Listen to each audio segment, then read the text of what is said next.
Okay, day 26, day 27. I'm not sure. I lose track. I always forget to check which was the last day that I shot a video, and then I have to start like guessing again. So today I wanted to talk about my lessons that I learned from being a forex trader. Life lessons that I almost I'd say extrapolated from that experience. So, shit, I'm trying to find the right lighting for this thing. I think this is perfect. So, I'm going to start with lesson number 1. The biggest lesson that I learned from trading was about the fact that in life you probably have to learn the most important skill that you're ever going to have to learn is how to deal with like losses and how to be able to detect when you have made a mistake and how to react to making mistakes. Because a lot of times in trading, I lost money when I would do this thing where when I encounter a loss, I would hold on to the loss, or even worse, like double down on the loss until it becomes much bigger than it was initially. And I think like that also applies in like life too, where sometimes you make mistakes, and even though it doesn't take you a long time to recognize that you made a mistake, you still hold on to the mistake and try to turn it around or like fix it somehow, and that makes the mistake much worse than it was before. And because, for example, like maybe you get into a trade and you realize maybe 2 hours into it that no, it's probably a mistake. But then again, you can't always be the type of person who thinks of everything as a mistake because it's not working out very fast. Like it's not paying out very fast. Like there's a loss on the trade and immediately you want to give up on the trade. But then when you are certain that you made a mistake, how do you react to it? If you are the type of person who holds on to the loss and tries to double down on the loss, and that makes it worse. That makes it much worse. So I learned that in life you gotta make sure that you learn how to detect when you make mistakes, and that you have to develop a methodology of dealing with losses and mistakes so that they don't become worse. Because then that's just devastating. You get into a trade, maybe it's like $50 loss. You recognize that you made a mistake. Instead of acknowledging that you made a mistake and cutting it off, you continue, and it's now $100. Next thing is $200 or $300. Then you're wiped out. So just maybe like learn how to. So what I would say in one word for the first lesson is like learn how to deal with losses, learn how to detect when you made a mistake, and understand that you have to turn, like you have to have a protocol for recognizing that you made a mistake. Mistakes are going to happen. It's bound to happen. There's no way that you're going to avoid them. But like having a plan for when they occur, that's essential in trading and in life. So lesson number 2, it's not about the number of wins or the number of wins and losses. It's never about them. It's about the percentage of the win and the loss, right?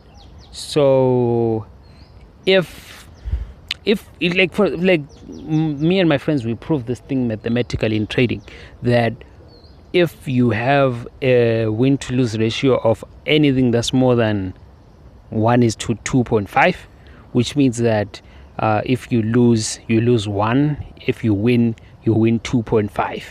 If you have that ratio, and then after that it's a scenario of you win maybe 40% or 50% of your trades, you're going to be profitable. You're going to make money. That's a fact, mathematical fact. You can research it and do the mathematics on your own. Maybe you start with $100 and then you say at a win loss ratio of like 1 is to 2.5 going upwards, and your strike rate is 40%, which means if you're right 40% of the time, you roll the dice and you're right 4 of those times out of 10, you're gonna make money. So which means that in life and in trading, it's like the type of opportunities that you should be going after are opportunities where the downside you lose not a lot, but the upside you win very much. So if it can't be 50-50, can't be like if I win I get 1, if I lose I get 1, if I lose I lose 1, if I win I get 1. No, it should be more than that. That's, I think, also how you like win in life, and it's part of my strategy right now. If I'm gonna like go after an opportunity, to be an opportunity where if I lose I lose a little bit, if I win big. Like right now I want to work in finance. If I lose and I never work in finance and never become a banker or anything like that, what do I lose really? Because I can still always have a career as a computer scientist. But then if it's a scenario where I win big, I become a banker. You see what I mean? So it's a similar thing in trading. If you manage your risk to reward ratio very well, exactly, that's the word that I was looking for, risk to reward.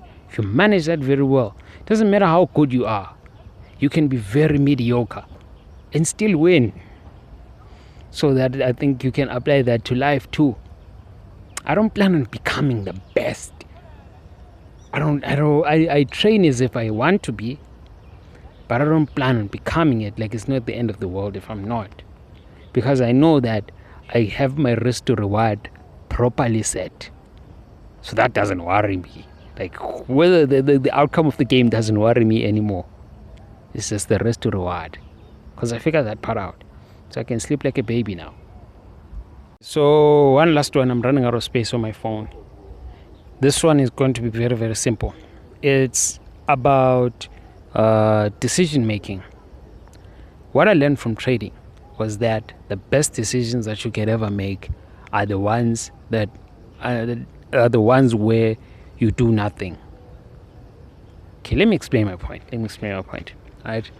For example, in trading, you can buy and you can sell. When you're buying, you're predicting that the price is going to go up. When you sell, you're predicting that the price is going to go down. But then there's a third option that no one ever really speaks about, which is do nothing sometimes. Like